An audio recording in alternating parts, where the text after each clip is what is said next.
SS news. నేను మీ శిరీష.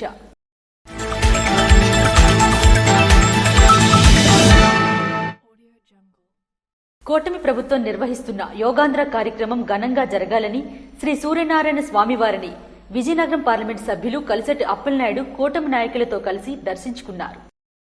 ఆంధ్రప్రదేశ్ రాష్ట్ర ముఖ్యమంత్రి నారా చంద్రబాబు నాయుడు ఆధ్వర్యంలో భారత ప్రధాని నరేంద్ర మోడీ పర్యటన నిమిత్తం ఈ నెల 21వ తేదీన విశాఖపట్నం బీచ్ రోడ్లో ఆంధ్రప్రదేశ్ రాష్ట్ర కూటమి ప్రభుత్వం ప్రతిష్టాత్మకంగా నిర్వహిస్తున్న 11వ అంతర్జాతీయ యోగా దినోత్సవ కార్యక్రమం జరగబోతున్న నేపథ్యంలో యోగాంధ్ర కార్యక్రమం ఎటువంటి అవరోధాలు కలగకుండా ఘనంగా జరగాలని, సూర్య భగవానుడు అందరికీ ఆరోగ్యం ప్రసాదించాలని, స్వామివారి సన్నిధిలో సూర్య నమస్కారాలు చేసి అరసవిల్లి శ్రీ సూర్యనారాయణ స్వామి దేవాలయంలో వేద పండితులు వేద మంత్రాల ఆశీర్వచనాలతో విజయనగరం పార్లమెంట్ సభ్యులు కలిసెట్టి అప్పలనాయుడు కూటమి ముఖ్య నాయకులతో కలిసి ప్రత్యేక పూజలు నిర్వహించారు. అనంతరం మీడియాతో మాట్లాడుతూ యోగా ప్రతి ఒక్కరి జీవితాల్లో ఒక భాగం కావాలని, యోగా చేయటం వలన ఆరోగ్యం, మానసిక ప్రశాంతత కలుగుతుందని, ప్రతి ఒక్కరూ యోగాని తమ జీవితాల్లో ఒక భాగంగా మలచుకోవాలని కోరారు. సీఎం పిలుపు మేరకు ప్రపంచ రికార్డు నమోదు చేసే దిశగా సుమారు 5 లక్షల నుండి 7 లక్షల జన సమూహంతో 2 కోట్లకు పైగా యోగాంధ్ర సభ్యత్వ నమోదుతో ఆంధ్రప్రదేశ్ ఖ్యాతి ప్రపంచ నలుమూలలకు వ్యాప్తి చెందేలా కార్యక్రమం జరగనున్నది. ఈ సందర్భంగా ఎంపీ శ్రీకాకుళం అరసవిల్లి శ్రీ సూర్యనారాయణ స్వామి టెంపుల్ నుండి సైకిల్ ర్యాలీని చేపట్టారు. ఈ కార్యక్రమంలో నాయకులు, జిల్లా సర్పంచుల సంఘం అధ్యక్షులు పిన్నెటి వెంకట బానోజీనాయుడు, విజయనగరం పార్లమెంట్ ఏఎన్ఎస్ఎఫ్ ప్రధాన కార్యదర్శి రౌత్ శ్రీనివాసరావు, టీడీపీ యువ నాయకులు పిసిని హరికృష్ణ, కార్యకర్తలు తదితర సభ్యులు పాల్గొన్నారు. వర్షాలు కురవాలని, పంటలు బాగా పండాలని వేడుకుంటూ జీసిగూడెం మండలం వెలగాడ గ్రామంలో గ్రామస్తులు కప్పతల్లి ఆటలు ఆడి పూజలు చేశారు. వర్షాలు కురవాలని, పంటలు బాగా పండాలని వేడుకుంటూ శ్రీకాకుళం జిల్లా జీసిగూడెం మండలం వెలగాడ గ్రామంలో గ్రామస్తులు కప్పతల్లి ఆటలు ఆడారు. రోకలి బండకు కొత్త గుడ్డలో ఒక కప్పను కట్టి దానిని రోకల బండ మధ్యలో వేలాడదీసి ఒక కప్పను పసుపు కుంకుమలతో అలంకరించి ఊరేగించారు. మహిళలు ఇండ్ల వద్దకు వచ్చిన వారికి కప్పతల్లికి బిందెలతో నీళ్లు పోస్తూ వరుణుడు కరుణించాలని వేడుకున్నారు. కరువు సంభవించినప్పుడు గ్రామదేవతను పూజించి కప్పతల్లి ఆడితే సకాలంలో వర్షాలు కురుస్తాయని, ఇది తరతరాలుగా వస్తున్న సాంప్రదాయమని తెలిపారు. గతంలో కరువు వచ్చినప్పుడు కూడా కప్పతల్లి ఆట ఆడడం వల్ల వర్షాలు కురిశాయని రైతులు తెలిపారు. ప్రధాని మోడీ విశాఖపట్నం వస్తున్నారని, విభజన హామీలు ఇప్పటికీ అమలు చేయకపోవడంతో ప్రజల గుండెలు మండిపోతున్నాయని ఏపీసీసీ అధ్యక్షురాలు వైఎస్ షర్మిల మండిపడ్డారు. ప్రధాని మోడీ విశాఖపట్నం వస్తున్నారని, విభజన హామీలు ఇప్పటికీ అమలు చేయకపోవడంతో ప్రజల గుండెలు మండిపోతున్నాయని ఏపీసీసీ అధ్యక్షురాలు వైఎస్ షర్మిల పేర్కొన్నారు. ఏపీకి ప్రధాని మోడీ వచ్చినప్పుడు ప్రత్యేక హోదా ఇస్తామని హామీ ఇచ్చి ఆ మాట తప్పారంటూ ఆమె మండిపడ్డారు. ప్రత్యేక హోదాపై ప్రధాని మోడీ మోసం చేస్తున్నా CM Chandrababu, deputy CM Pawan Kalyan ఏమీ మాట్లాడడం లేదని విమర్శించారు. వెనుకబడిన ప్రాంతాలకు ప్రత్యేక ప్యాకేజీ ఇవ్వాల్సి ఉందన్నారు. ప్రతిసారి ఆంధ్ర రాష్ట్రానికైనా విశాఖపట్నానికైనా వస్తున్నారు, పోతున్నారు. మీ భద్రత మీకు ఉంటుంది కాబట్టి, మీ ముందుకొచ్చి ఎవరు ప్రశ్నించే లిబర్టీ లేదు కాబట్టి, ఆ స్వతంత్రం ఈ దేశంలో లేదు కాబట్టి ప్రధానిని ఎవరు ప్రశ్నించలేకపోతున్నారు. కానీ ఆంధ్ర రాష్ట్ర ప్రజల గుండెలు మండిపోతున్నారు. ఏ ముఖం పెట్టుకుని మోడీ గారు మళ్లీ మళ్లీ వస్తున్నారు మన రాష్ట్రానికి అని కాంగ్రెస్ పార్టీ ప్రశ్నిస్తారు.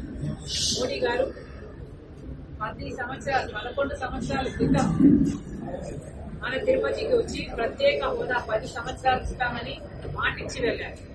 ఇప్పటి 11 సంవత్సరాలు అయిపోయింది, ఇంతవరకు ప్రత్యేక హోదా ఊసేలేదు.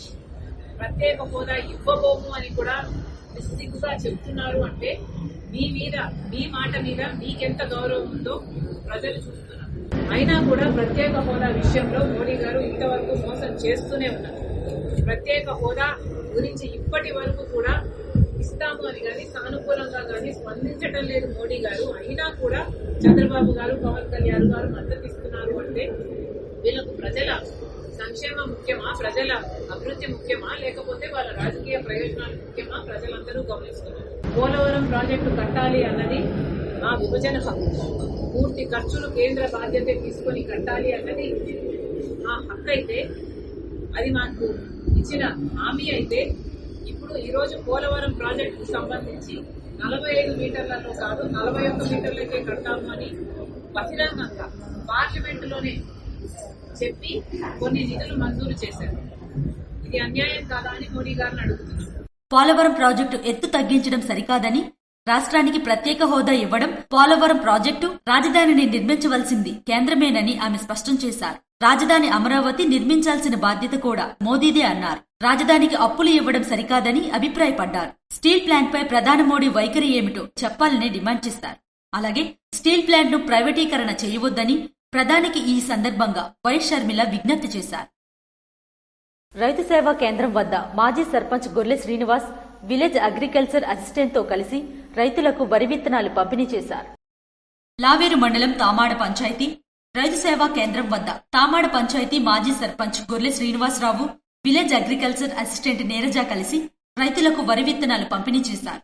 ఈ కార్యక్రమంలో తామాడ మోడల్ స్కూల్ విద్యా కమిటీ చైర్మన్ అల్లంశెట్టి వెంకట్రావు, నీటి సంఘం director Gorle Madhavarao, cooperative bank మాజీ డైరెక్టర్ బెజ్జపురపు శ్రీరాములు, ఎన్డీఏ కూటమి నాయకులు తదితరులు పాల్గొన్నారు.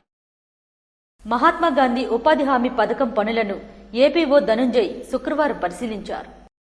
శ్రీకాకుళం జిల్లా కంచిలి మండలం పెద్దకొజ్జిరియ గ్రామంలో మహాత్మాగాంధీ ఉపాధి హామీ పథకం రాళ్లచెరువు పనులను ఏపీఓ ధనుంజయం శుక్రవారం పరిశీలించారు. ఈ సందర్భంగా ధనుంజయ్ మాట్లాడుతూ ప్రతి వేతనదారులు తమ ఇంటి వద్ద 2 కంపోస్ట్ బిట్లు తవ్వమని తెలియజేశారు. ఈ కార్యక్రమంలో ఫీల్డ్ అసిస్టెంట్ రాజశేఖర్, ఉపాధి వేతనదారులు తదితరులు పాల్గొన్నారు. స్టేట్ బ్యాంక్ 70 ఏళ్ల సేవా పురస్కారంగా మెగా రక్తదాన శిబిరాలు నిర్వహించారు. స్టేట్ బ్యాంక్ ఆఫ్ ఇండియా స్థాపనకు 70 ఏళ్లు పూర్తయిన సందర్భంగా బ్యాంక్ చైర్మన్ పిలుపు మేరకు దేశవ్యాప్తంగా మెగా రక్తదాన శిబిరాలు నిర్వహించాయి. ఈ క్రమంలో శ్రీకాకుళం రీజనల్ ఆఫీస్ ఆధ్వర్యంలో పెద్ద ఎత్తున రక్తదాన శిబిరాలు ఏర్పాటు చేశారు. కార్యక్రమాల్లో మొత్తం 200 యూనిట్లకు పైగా రక్తాన్ని బ్యాంకు ఉద్యోగులు దానం చేశారు. శ్రీకాకుళం, పలాస, సోంపేట, కంచిలి క్లస్టర్లో రక్తదాన శిబిరాలు నిర్వహించగా దానిని ఇండియన్ రెడ్ క్రాస్ సొసైటీకి అందజేశారు. ఈ కార్యక్రమానికి ముఖ్య అతిథులుగా SBI manager Uday Kumar Singh, red cross chairman Jaganmohan, red cross ప్రతినిధులు Penki Chaitanya Kumar, staff union regional secretary comrade Venkataramana పాల్గొన్నారు. జిల్లాలోని అన్ని బ్రాంచుల్లో లోకల్ సెక్రటరీస్, ఉద్యోగులు భారీగా పాల్గొని రక్తదానం చేశారు. ఇక SBI staff union founder comrade Taraknath వర్ధంతిని పురస్కరించుకుని Amaravati circle general secretary comrade L Chandrashekar పిలుపు మేరకు అనేక మంది ఉద్యోగులు ఈ శిబిరాల్లో రక్తదానం చేశారు. శ్రీ సూర్యనారాయణ స్వామివారిని శుక్రవారం మండపేట ఎమ్మెల్యే వేనుగళ్ల జోగేశ్వరరావు దేవాలయంకు విచ్చేసి శ్రీ స్వామివారిని దర్శించుకున్నారు.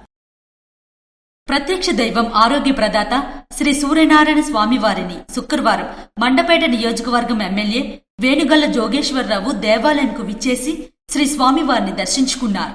వారికి ఆలయ ప్రధాన అర్చకులు ఇప్పుల శంకర శర్మ మరియు ఆలయ కార్యనిర్వహణ అధికారి కేఎన్వీడి వి ప్రసాద్ స్వాగతం పలికారు. తదుపరి ఆలయ అర్చకులు వేద మంత్రాలతో ఆశీర్వదించారు. వారికి ఆలయ కార్యనిర్వహణ అధికారి కేఎన్వీడి ప్రసాద్ శ్రీ స్వామివారి ప్రసాదాలను అందజేశారు.